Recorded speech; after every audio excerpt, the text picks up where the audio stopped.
Rajubhai બોરખત્રિયા, Saurashtra zone પ્રમુખ, આમ આદમી party.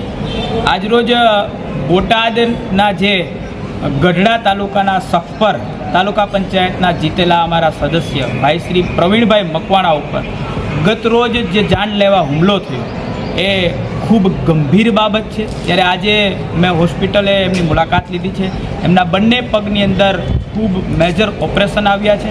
એમની હાલત એકદમ દયનીય છે।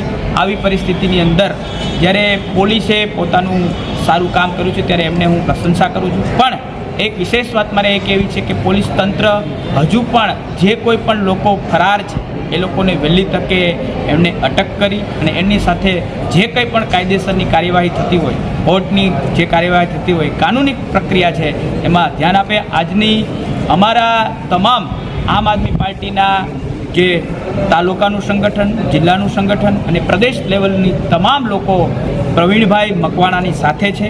આજે પ્રવીણભાઈના ભાઈ નથુભાઈ સાથે અમારા માનનીય પ્રદેશ અધ્યક્ષ ઈસુદાનભાઈ ગઢવીએ પણ વાત કરી છે, ગોપાલભાઈ, મનોજભાઈ, તમામ લોકોએ વાત કરી છે। અને હું સૌરાષ્ટ્ર ઝોનના પ્રમુખ તરીકે આજે મુલાકાત લઈ અને પરિવારને ખાતરી આપું છું કે આમ આદમી પાર્ટી પરિવાર અહીંના જિલ્લાના અને પ્રદેશ ટીમ પ્રવીણભાઈની આ સંકટની ઘડીની અંદર સાથે છે અને જે કંઈ પણ પ્રવીણભાઈના ઉપર થયેલા હુમલા માટે જે ન્યાયની લડાઈ લડવી પડશે એમાં અમે સાથે રહીને લડશું અને આશા રાખીએ ભગવાન પાસે કે પ્રવીણભાઈની જે આ દુઃખદ જે ઘટના છે એને જે ઈજા થઈ છે, જે લાગ્યું છે એમાં તાત્કાલિક સ્વસ્થ અસ્તુ। देश और प्रदेश की खबरों के लिए अभी सब्सक्राइब कीजिए इंडिया टीवी लाइव, साथ ही बेल आइकन को दबाना बिल्कुल ना भूलें, जिससे सबसे पहले खबर आप तक पहुंच सके।